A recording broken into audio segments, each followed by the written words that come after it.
khơi mê máu cao cho lên nghiêm anh đi ba cào là con à toàn cạch thằng mình này ô ban theo mùi mế mà chập đam riêng lô đấy lái bọn ta mới trong trai ló nè toàn cạch thằng mình như con đang ấy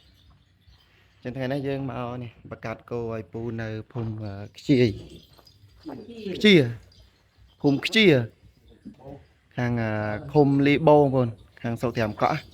cái này thèm cọ chuột nâng sầm rau đi chật chật này toàn đo là ôi cho bọ mê nè cắt quạt hai mình đã môi chào xuông bồn mê quạt không ai sốt đó hai sạch mê nè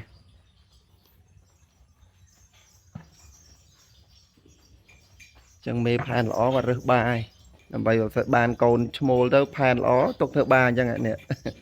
แต่គាត់មានបាតែនេះបាក្រោលរបស់គាត់អញ្ចឹងវាផែនមកល្មមសំរុំនេះអញ្ចឹងមេនេះគាត់មេនេះក៏ផែនគួសមអញ្ចឹងគាត់រើសយកបាល្អដើម្បីប្រកាត់ដើម្បីបានពូជកាន់តែល្អជាងហ្នឹងបងល្មមគាត់ក៏មានដែរនេះគាត់ថាខែភាសាអញ្ចឹងគេដឹកមកដាក់នៅដល់ក្រោលហ្នឹងហ្មងតែដល់ពេលខែប្រាំងល្មមដឹកទៅដល់ផ្ទះគេវិញ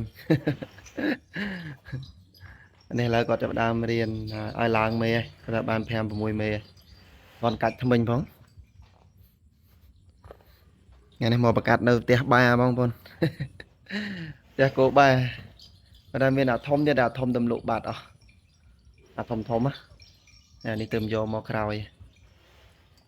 អញ្ចឹងបាញ់ឆ្ងល់បងប្អូនហេតុអីមិនផ្ទះបាគោគាត់ប្រកាសស្ពែមទៅអីដោយសារបាស្ពែមវាបាល្អល្អបងប្អូនអញ្ចឹងគាត់អាចស្រឡាញ់ជ្រើសរើសបាដែលគាត់ពេញចិត្តដើម្បីមកប្រកាសពូជនៅក្រោលរបស់គាត់ឲ្យកាន់តែបាទល្អប្រសើរនៅកូនជំនាន់ក្រោយទៀតអញ្ចឹង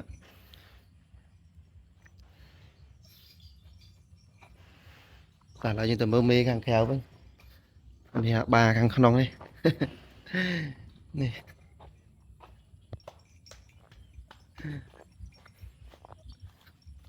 នេះខ្សែខាងណាមកមានដឹងអត់ដឹងដែរណានេះផែនល្អគួរសមនេះមេខ្មែរដាក់មកអាចៅសួងបងអើយប្រកាសហើយឆែកមើលវិញគឺរកឈ្មោះល្អមែនទែនហ្នឹងមកដល់ខាងលីបូខាងត្រាំកក់ជំនាញមកចិត្តអូចបក់ដល់ឡើយនេះហួសវត្តអង្គមន្ត្រីគីឡូ70ស្ពាន62វិញស្ពាន62គឺចុះបត់មកក្នុងតិចបាទផ្ទះគាត់នេះកូនវាមួយណាបងនេះក្រហមទេណាកូនចំមកពីអាតូចនេះផ្លែបោកល្អទៀតណា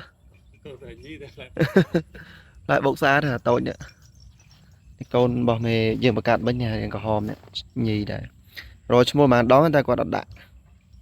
កូនវានៅស្ទើអត់អីចាំភាសាអីទៀតបងកូនវានៅស្ទើស្បូនវាក៏មិនទាន់សះល្អដែរដាក់ឲ្យស្បូនសះមែនតើមកតែឥឡូវហើយឯពូចាស់គោពូមានបាបងប្អូននៅចិត្តនេះចង់មកប្រកាសអីបាគាត់មិញហ្នឹងបាទមកចង់ឲ្យបាតម្លៃសមរម្យធូរថ្លៃដឹកមកផ្ទះគាត់មកហើយស្គាល់ហើយអ្នកឃើញអ្នកឃើញស្គាល់ហើយអាចដឹកមកបានក្រៅគាត់រៀនបានឡើងមេ4 5ដែរចឹងប្រហែលជាខែប្រាំងពេញហ្នឹងបងអានោះពេញលោតតែឡើយយើងប្រកាសជូនគាត់ហើយមកចៅសួងបង